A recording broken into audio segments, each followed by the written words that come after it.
Okay, I'm going to go ahead and get started. Hello, everyone, and thank you for joining us today for our 2025 Highlights from ASCO GI Webinar. My name is Carli King, and I'm the Research Advocacy Manager here at Fight CRC. Fight CRC, or Fight Colorectal Cancer, is the leading patient empowerment and advocacy organization in the United States. We provide balanced and objective information on colorectal cancer research, treatment, and policy. We're relentless champions of hope, focused on funding promising, high impact research endeavors while equipping advocates to influence legislation and policy for the collective good. Before we get started, I just want to cover a few housekeeping items. First, a quick disclaimer. The information and services provided by Fight CRC are for general information purposes only. The information and services are not intended to be a substitute for professional medical advice, diagnosis, or treatment. If you're ill or suspect that you're ill, please see a doctor immediately. And in case of an emergency, you can call 911 or go to the nearest emergency room. Fight Colorectal Cancer never recommends or endorses any specific physician's products or treatments for any conditions. Next, we'll have dedicated time at the end of the webinar for a question and answer session with our presenters, but please feel free to use the Q&A panel on the right side of the screen to ask any questions that come up along the way, and we'll do our best to address them at the end of the webinar. We'll have a recording of the webinar available on our website within the next few days, and you'll receive a direct link via email as soon as that's available. Lastly, feel free to tweet along and tag us on X. So with all of that, I'd just like to briefly introduce our presenters today. Joining us today, we have oncologist Dr. Al Benson from Northwestern and survivor and research advocate Michael Holtz. Thank you all so much for taking time out of your busy schedules to join us. And I'm going to go ahead and hand it off to Dr. Benson so we can get this started. Thanks so much, Carli. It's really a privilege to join everyone today. And today we're going to talk about some select abstracts from the ASCO GI 2025 meeting that was just held in San Francisco. And these were selected. There was actually quite a list of possible abstracts, but these have real potential to inform patients, but also to change practice. What I want to begin this session with, however, was actually the keynote address, which was given by Dr. Pamela Kuntz, who is a GI medical oncologist and professor of medicine at Yale University. And she's become a spokesperson for equity and bringing down barriers, barriers that affect the workforce as well as patients alike. And so this was a really wonderful talk that covered a lot of issues, but I'm just going to focus on a few of her slides. So her title was Disrupting GI Oncology, Shattering Barriers with Inclusive Science.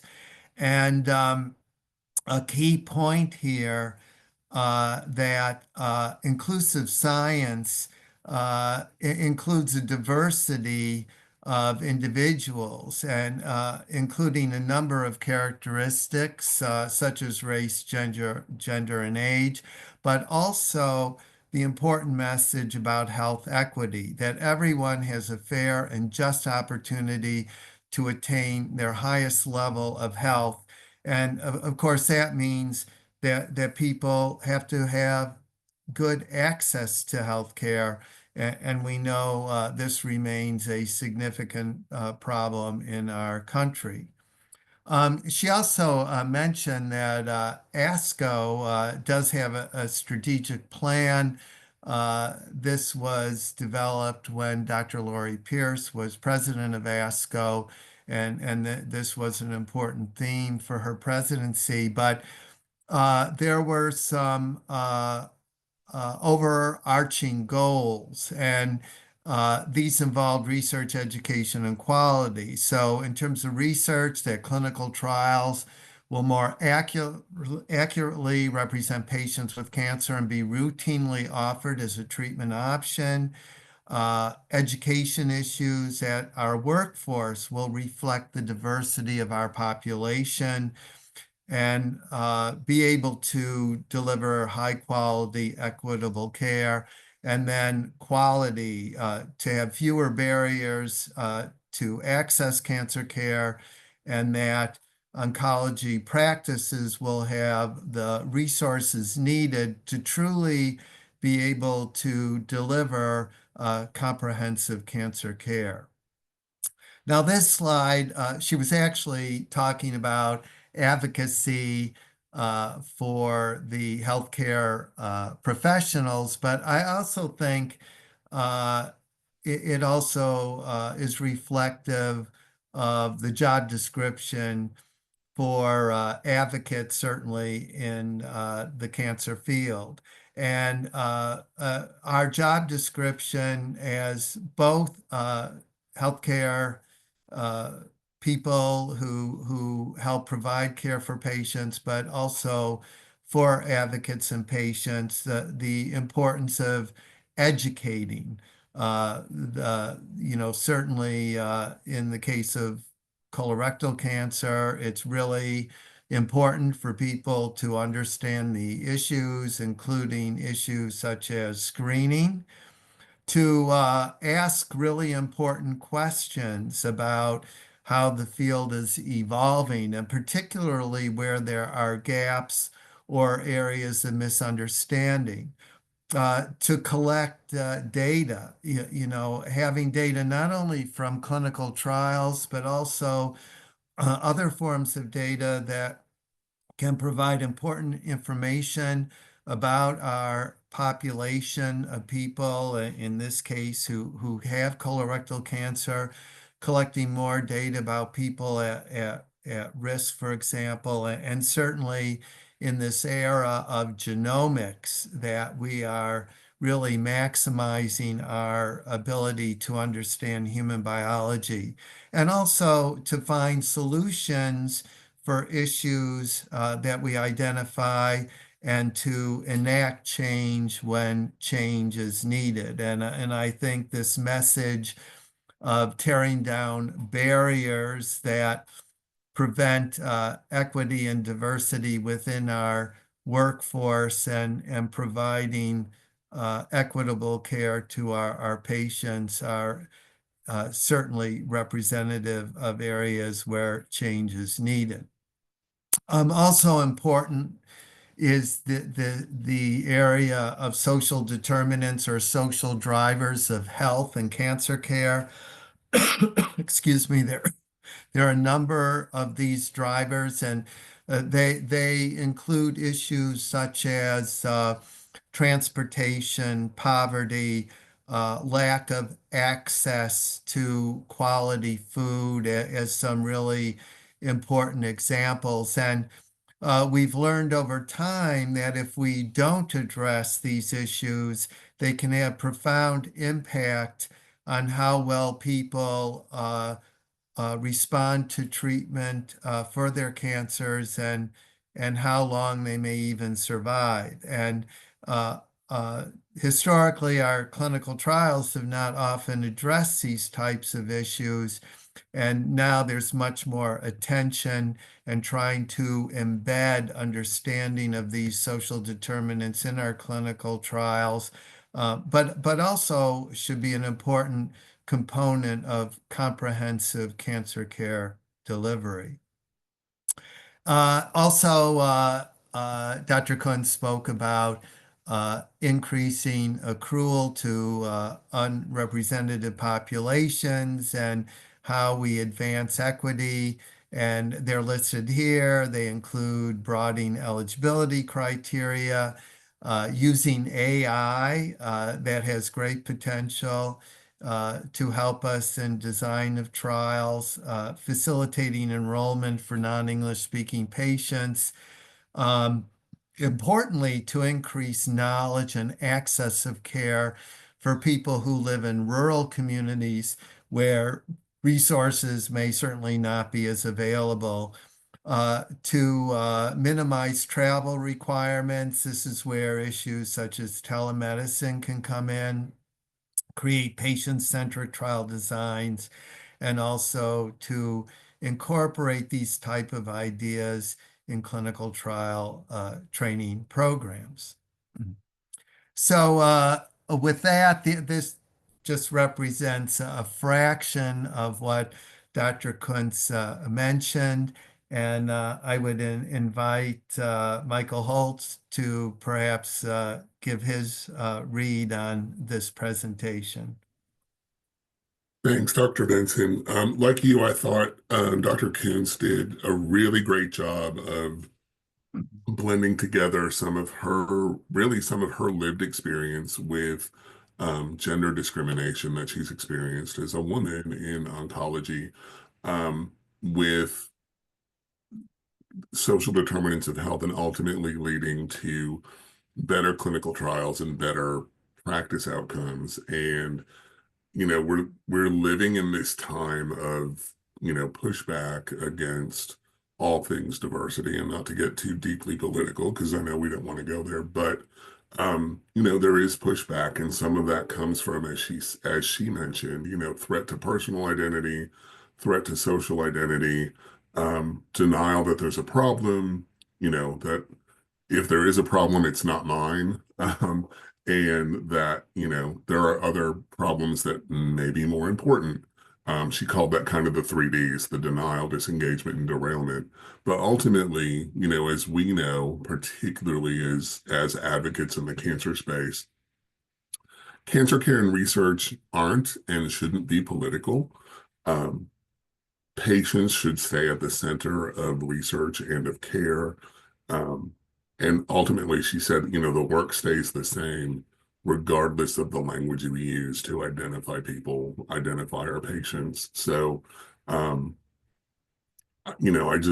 thought it was interesting that, um, and really wonderful, the presentation that she did as a way to kick off ASCO GI, and just, help everyone stay focused regardless of the noise and the chatter that's happening, in the world outside of the Moscone Center. That all patients still need to be cared for and acknowledged and be participants in the research that we're doing. So Thanks, Michael, for bringing up some of these other important points made by Dr. Kuntz. Thanks so much. So now I'd like to, I'm sorry, my slides aren't advancing. Here we go. I'd like to now address some of the individual abstracts that I thought were really interesting and could change practice. So this first one addresses circulating tumor DNA for detection of molecular residual disease in patients with stage 2 and 3 colorectal cancer. This is the so-called bespoke CRC trial. And so in this trial, you can see here blood samples were collected from patients over time during the post-surgical observation period. There was a pre-surgical sample, but post-surgery, whether people were under observation or received adjuvant chemotherapy, and then over time with surveillance, additional samples were collected. So you can see here, this was quite a large cohort of patients, almost 1,800 patients enrolled. And then in terms of the final analysis of stage 2 and 3 patients, over 1,100 people. And you can see the division between those who actually got adjuvant chemotherapy and those who did not and were observed. And in this cohort, these are the patient characteristics, but Over here, you can see that almost 60% of people actually got adjuvant chemotherapy. And in this group, of about 16% of patients actually accrued. Here's the breakdown of stage 2 and 3 patients. About 44% was stage 2, for example. And then over here, you can see that of the stage 2 patients, about 7.5% were positive for circulating tumor DNA. And in the stage 3 group, as you might expect, because they're at higher risk, about 28% were positive. And these data are really confirmatory. We're now building a whole collection of studies which are showing remarkable consistency. So what you can see here for the stage 2 people, if you were ctDNA negative, you had a really good outcome. However, unfortunately, if you were positive, then your risk of recurrence was very real and outcomes were less favorable. And then for the stage 3 population, a very similar observation. Most of these individuals with stage 3 would have had adjuvant chemotherapy, of course, which is a standard of care, but clear outcome differences. And then when you look at people who during their surveillance had positive ctDNA, you can see a very similar finding that if you were negative, your outcome was quite good. And then in looking at individuals who went on to therapy for the most part, and if they had a clearance of their ctDNA, you can see that they did much better than those who did not have clearance, and then similar results at 6 months.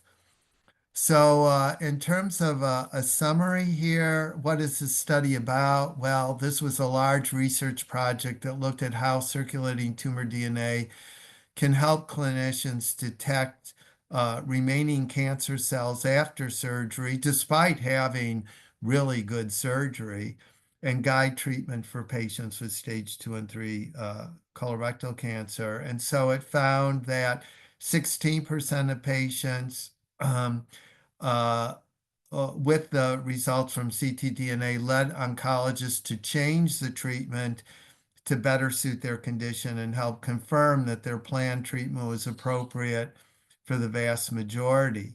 And so this test, it seems it's very accurate in spotting cancer that will recur, even in hard to detect areas like the abdominal peritoneum cavity and lungs. In patients whose cancer recurred, 1/3 received additional treatments aimed at curing their cancer even after it came back the first time, and that the ctDNA predicted that initial recurrence was overall in about 1 of 4 patients. And it also showed that people who could clear their ctDNA after starting chemotherapy had a better chance to stay cancer-free. And this matters because it can help doctors make better decisions about cancer treatment. And it's a very personalized way to provide care, which we hope, of course, will give long-term better outcomes.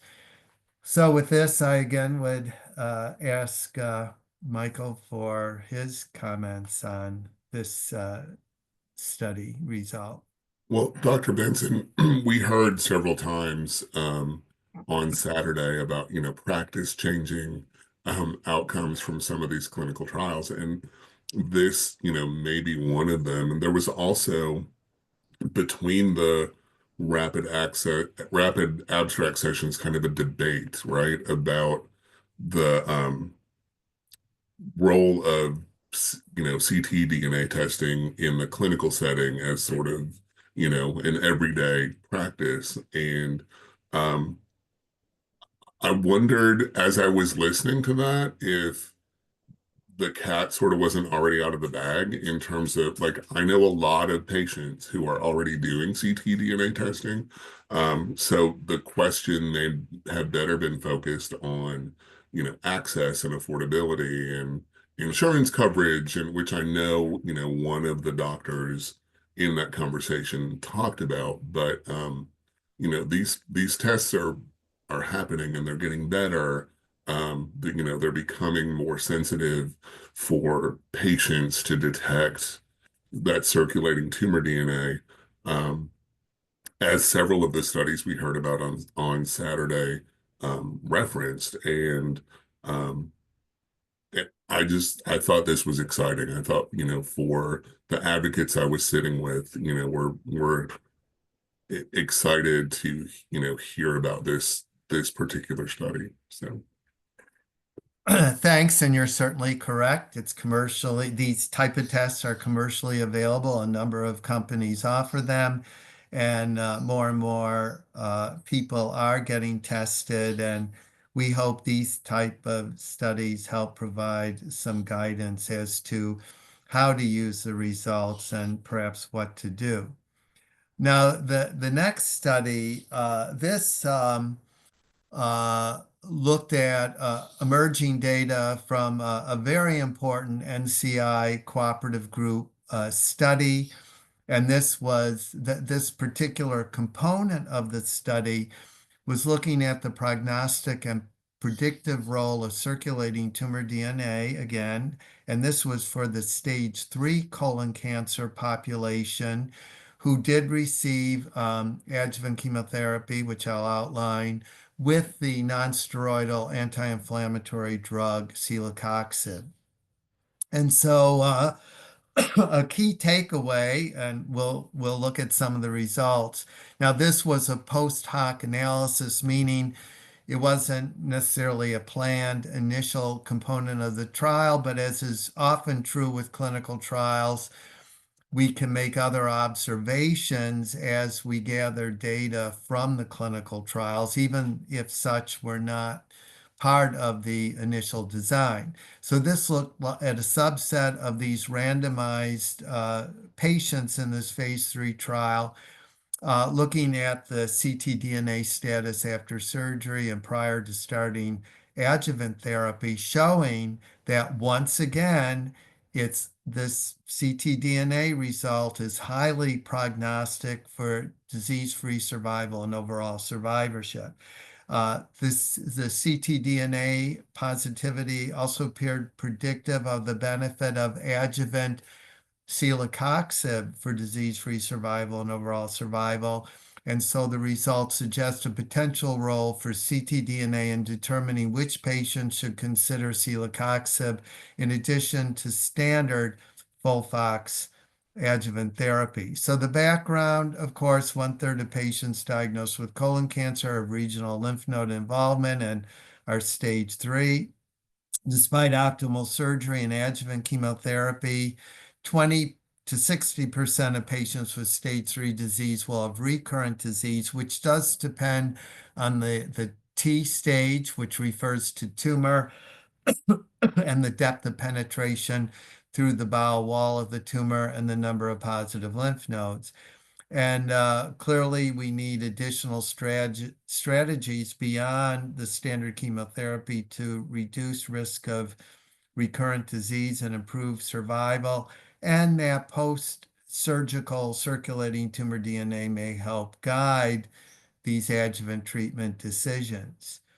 So the background, there have been other trials supporting the efficacy of aspirin and COX-2 agent like celecoxib inhibitors that to reduce polyps like tubular adenomas, as well as reduce the risk of developing cancer in patients who have inherited syndromes, such as, for example, Lynch syndrome and familial adenomatous polyposis, as well as there have been observational studies in colon cancer patients and survivors who've shown that people who take aspirin or a COX-2 inhibitor have improved disease-free survival and overall survivorship.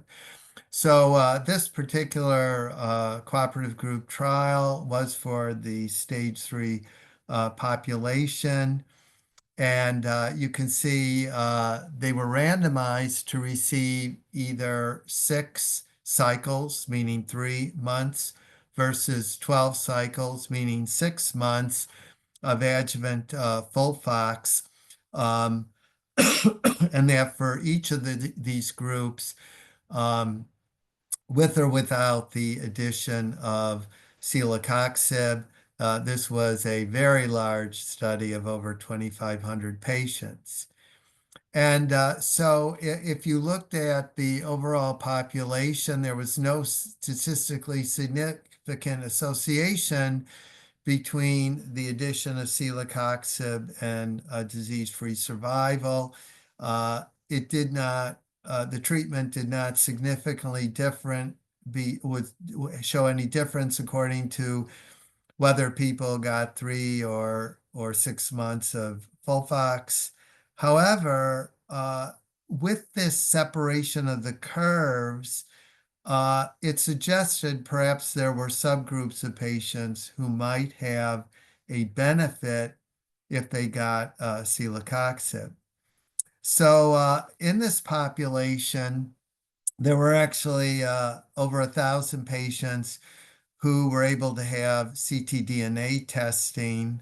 And in the end, there were 940 patients who could be evaluated. And of these, about 18% were ctDNA positive. The rest were negative. And here again, what we see, confirmatory results, that if you test positive for ctDNA, your outcomes are less favorable compared to those who are negative.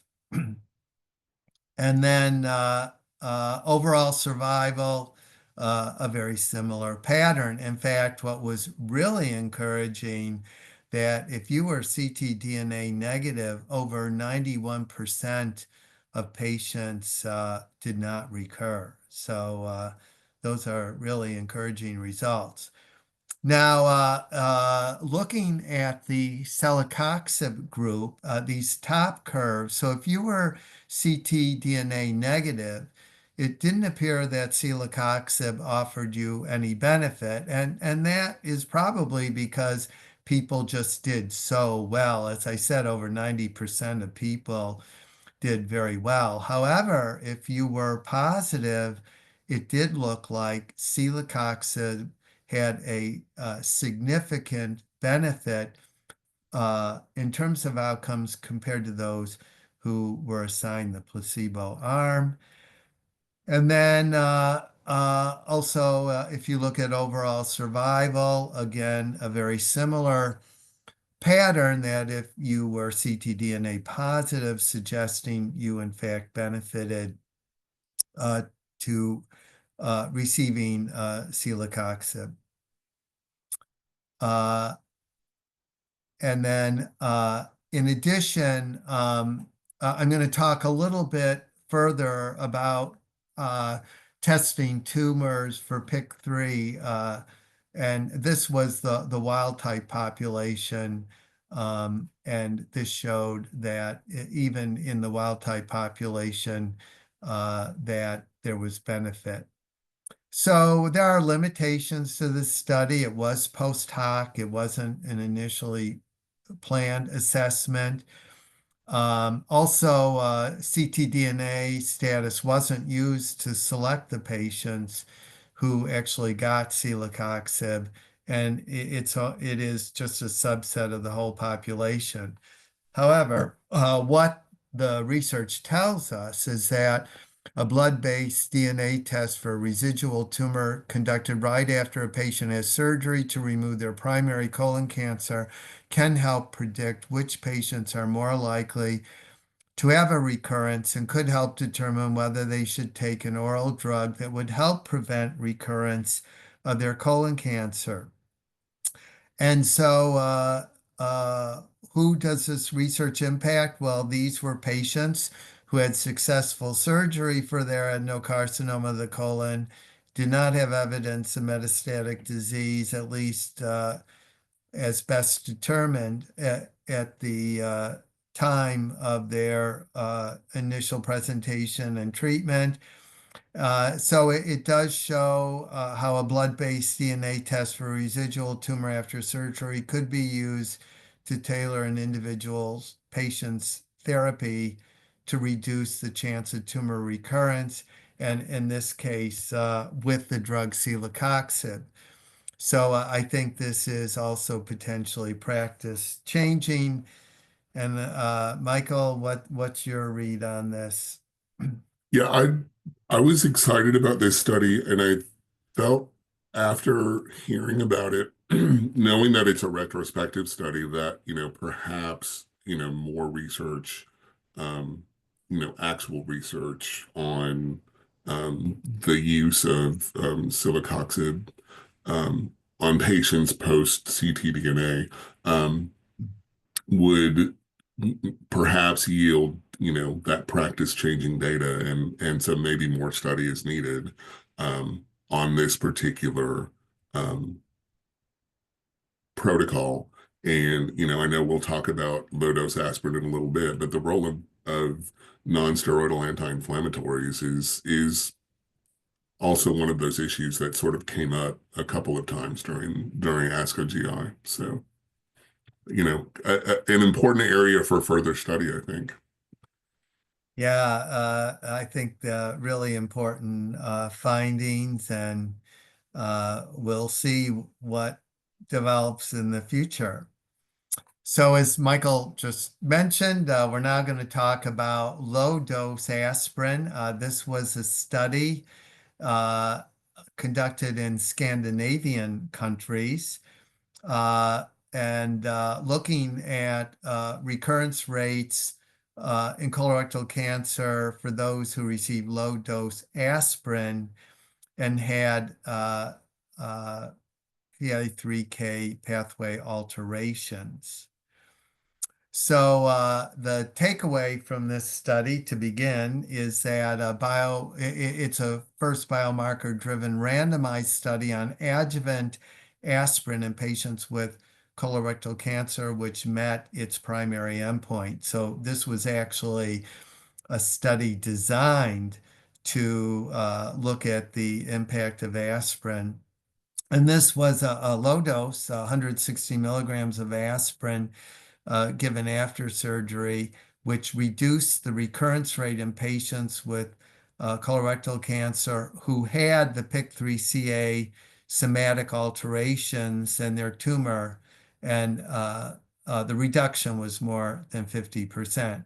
It's also the first trial to show that somatic alterations in PI3K signaling pathway, also beyond the PIK3CA pathway, predict aspirin response, which expands the number of individuals who actually would benefit from aspirin. And this could change clinical practice in more than 1/3 of early stage CRC patients. So in terms of aspirin and CRC, there have been randomized trials that I think I alluded to previously, that aspirin can reduce the incidence of colorectal adenomas. It can reduce CRC incidence with slight reduction in mortality in observational studies. And also, there's been some preliminary work showing that the PIK3CA mutation in tumors can possibly predict treatment effect in terms of the use of aspirin. So this was the current trial that was presented at ASCO GI. So looking at the population studied, you can see the breakdown of people who had the PIK3CA exon 9 and or 20 versus those in an expanded group of mutation patients. So all told, it was more than a third of the population. And so they were assigned Group A or Group B, depending on the PIK3 status, the mutation status, and then they were randomized to receive aspirin daily for 3 years. And so the outcome here for both Group A and Group B, what you can see in terms of risk of recurrence, that aspirin significantly reduced risk of recurrence compared to those who got the placebo. And then outcome and survival, there also was a suggestion this can have an impact on survival. Excuse me. So the takeaway points that this low dose aspirin of 160 milligrams reduced recurrence rate by 50% in CRC patients with tumors harboring mutations in the PI3K pathway. It could change clinical practice for around 1/3 of patients with non-metastasized CRC. This is an advantage. It's aspirin, of course. It can have side effects such as bleeding, so that is important to consider, but it's relatively safe and inexpensive, and it's available everywhere. And it really confirms the importance of what upfront genomic testing can tell us. So, Michael, your read on this study. Yeah, this was another one of those. Wow, I'm really excited to hear about this. What I found particularly interesting was in the results, the result, of reducing the recurrence rate was notably strong among females. So, that was pointed out, and also just the whole idea of here's this safe, inexpensive, globally available, some side effects, but not a lot, that people are familiar with, medication that can reduce CRC recurrence. And, the importance of upfront genomic testing. I was diagnosed 13 years ago at a time when genomic testing wasn't, nearly as standard as it is today. And part of me wishes, not that I want to go back and do any of that again, but like genomic testing would be really cool. So if you have the opportunity to do that, for my advocates who are listening, like do it. So Yeah, so I agree. It's an important discussion for people to have with their clinicians about to get this test and whether an individual would be a candidate for aspirin. Now, the next important study looked at the subtype of individuals who have BRAF V600E mutations and have metastatic disease. And this was looking at a dual biologic therapy with encorafenib and cetuximab combined with chemotherapy. So in terms of takeaway from this trial, this was the primary analysis of overall response. And this was a blinded independent central review of the response data, as well as an interim overall survival analysis. The data are not fully mature yet, so are forthcoming, as well as the safety of the combination of encorafenib plus cetuximab with FOLFOX, a very standard regimen, which was compared to a standard of care, which of course often would have been FOLFOX as an example without the biologic therapy. And this study showed statistically significant and clinically meaningful benefit and response with the combination. And there was a trend already for overall survivorship improvement. And this was an interim analysis, so we're awaiting the final analysis. And overall, of course, we have to pay attention to potential side effects, but there was no substantial increase in chemotherapy dose reduction or discontinuation secondary to side effects other than what we would expect and in comparison to standard of care. And this does support the utilization of this combination as initial therapy for this subset of patients. And it actually, these data form the basis of an accelerated approval by the FDA. So what we know is background BRAF V600 mutations occur in somewhere near 10% of people with metastatic colorectal cancer. The encorafenib is a very selective ATP competitive small molecule BRAF inhibitor, which certainly has effects on tumor growth. And it can have prolonged activity compared to other approved BRAF inhibitors. And preclinical data actually demonstrated the benefits of the combination. Also, encorafenib plus cetuximab without chemotherapy is an approved regimen for this subset of patients as subsequent therapy. So for people who received their initial chemotherapy, so for either second or later line therapy, and also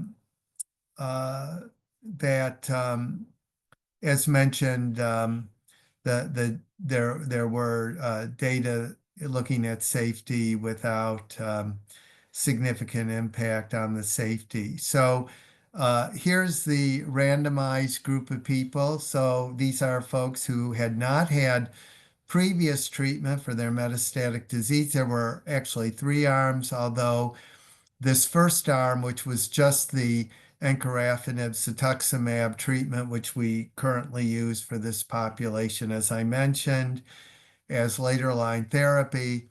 And this apparently will be a subsequent analysis.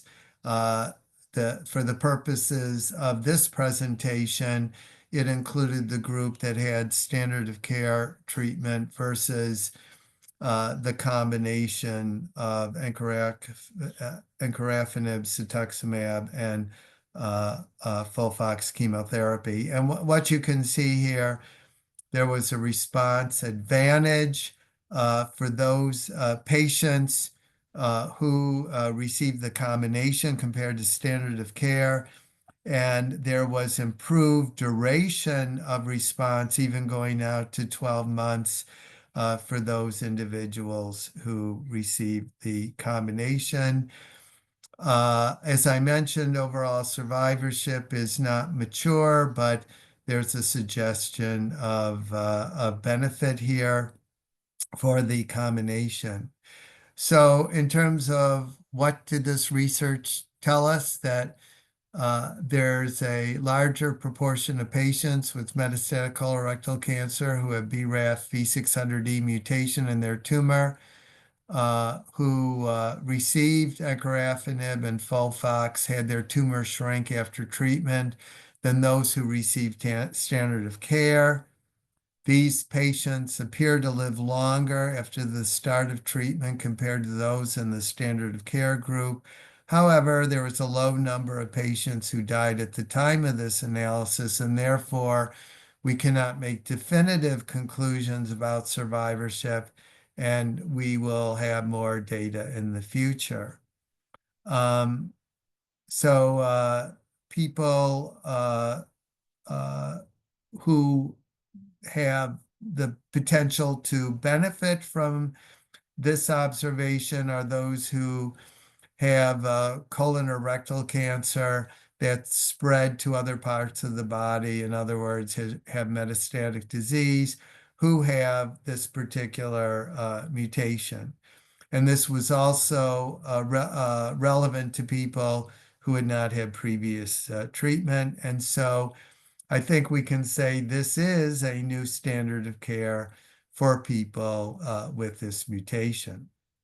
So, Michael, your comments on this study? So, as you said, Dr. Benson, this was interim results, and I'm looking forward to, seeing final results. But as a research advocate, what caught my attention and what excited me was, and for folks who've not been to an ASCO like rapid abstract session, like what happens is researchers, a couple of researchers present their abstracts, and then there's a discussant that kind of wraps those couple, 2, 3 abstracts together.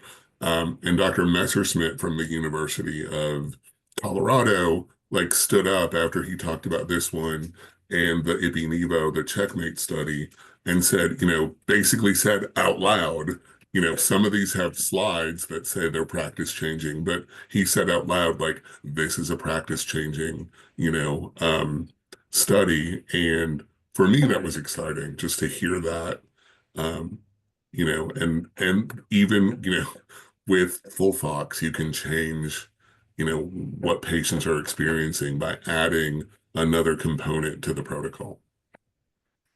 Yeah, I agree, and certainly agree with my friend Dr. Messerschmidt on this point. Thank you. And then finally, these are intriguing data. I don't think quite ready for prime time, but very interesting. There's obviously great interest in immunotherapy, and thus far, immunotherapy has had really some wonderful results for the relatively small percentage of people who have MSI or microsatellite unstable tumors. And it's been a challenge for the rest of the population of patients to receive any benefit from immunotherapy. So this trial, it was a phase 2 study. It targets this population of people, which represents the majority of patients, looking at a combination of botensilimab, these drugs are so hard to pronounce, and balstilimab, and we'll review the findings. So what we'll refer to as BOT, much easier to pronounce, is a class of drug, CTLA-4 inhibitor. Ipilimumab is another example of that type of drug. This one has some differences. And this drug combined with another PD-L1 inhibitor, which we'll refer to as BAL. And so other examples of PD-1 inhibitors or PD-L1 inhibitors include drugs like pembrolizumab, nivolumab as prominent examples. So there were some preliminary data with this combination. And if you look at this waterfall plot, you can see that at least for individuals who did not have liver metastases, there appeared to be a response advantage. And then if you look at the so-called spider plot, it did show that for some individuals, this had durability and benefit.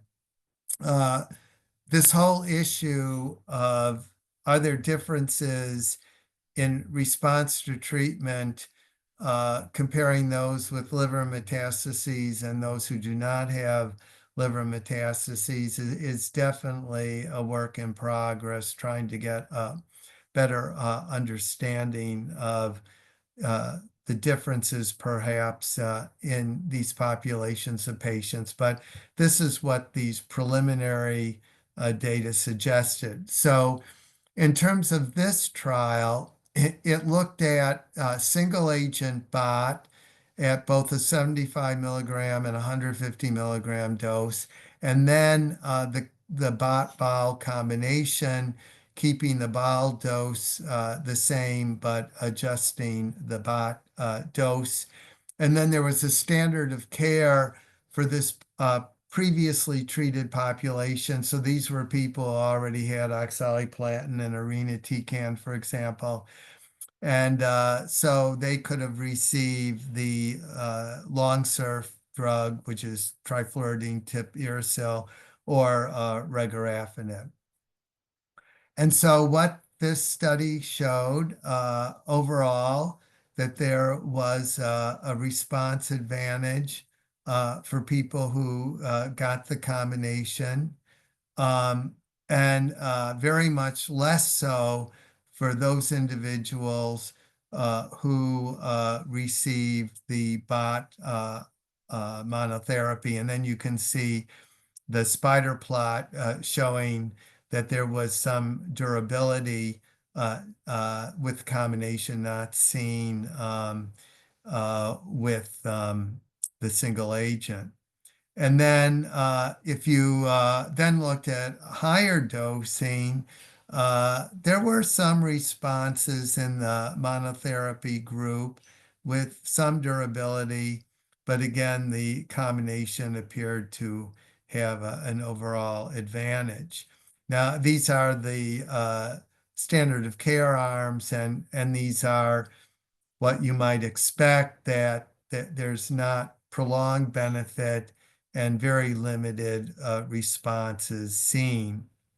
These, of course, are small numbers of patients, but these are the results comparatively.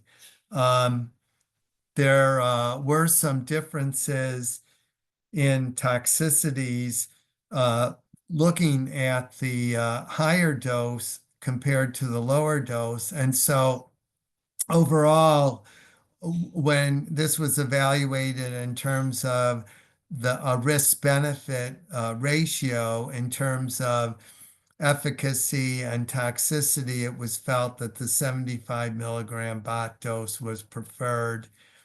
And in this trial, there were no other safety signals.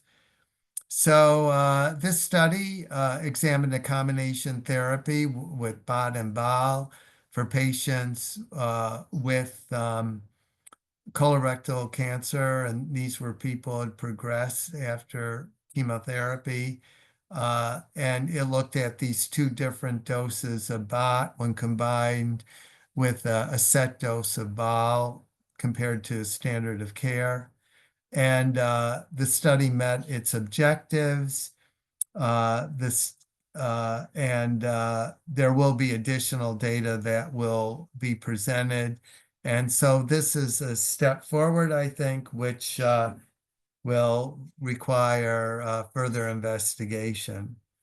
So Michael, what do you think about these data? Yeah, this study seemed to be the exciting, like, news-breaking study of ASCO GI, I think. And I'm looking forward to seeing what happens in the phase 3 study. I think the results are exciting, and they're encouraging for folks that might get the BOT/BAL treatment. And there's a lot to look forward to. Yeah, thanks. And I would like to thank you all for your attention. And I also want to thank Fight Colorectal Cancer for hosting this webinar, and for all Fight Colorectal Cancer has accomplished on behalf of patients and their families.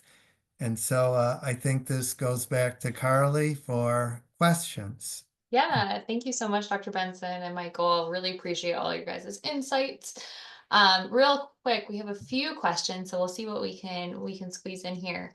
The first one, if aspirin is relatively safe and inexpensive intervention that has positive benefit for some of these patients, and PIK3CA testing is rare and currently expensive for these patients, is there a downside in all of these patients who don't have contraindications taking aspirin? Well, I think the issue here is that for people who don't have the mutation, that there's not much additional benefit.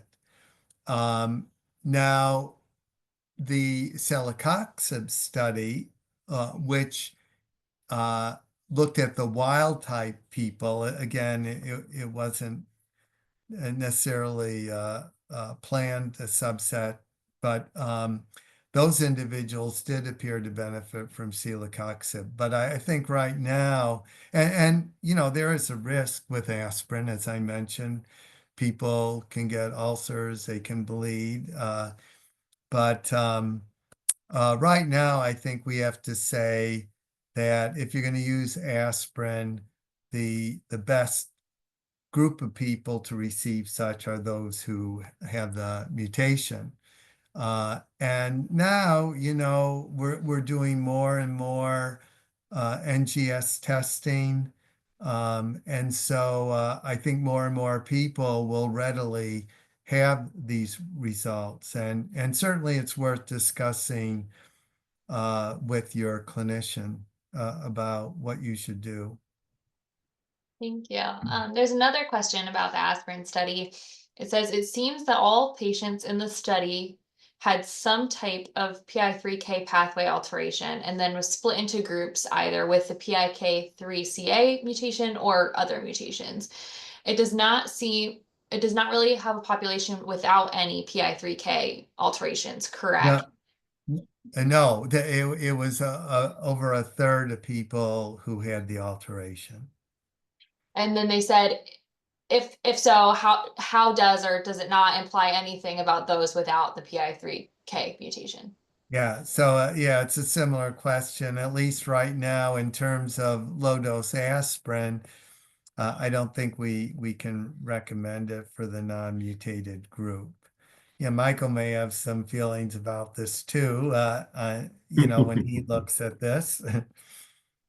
Yeah, no, I agree with you. I think it's definitely a conversation, patients would want to have with their doctors and, make sure that um, they're not going to do something that causes them harm. And um, yeah, I don't think the research bears out yet that, aspirin for everybody is, the right thing to do. So.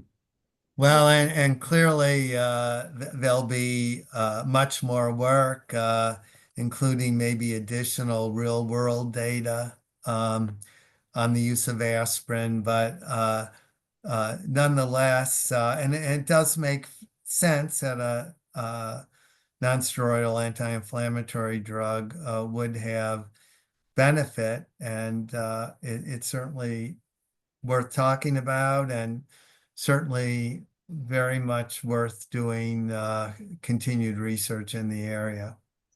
We'll squeeze in one quick one. How soon after surgery do people usually receive ctDNA testing in the first two studies? So generally, it's done 2 or more weeks after surgery. I think for most individuals, it's probably at the time they see the medical oncologist. Now that can vary, and more typically, people will see the medical oncologist 3 weeks or longer. But it certainly can be done before adjuvant therapy is given.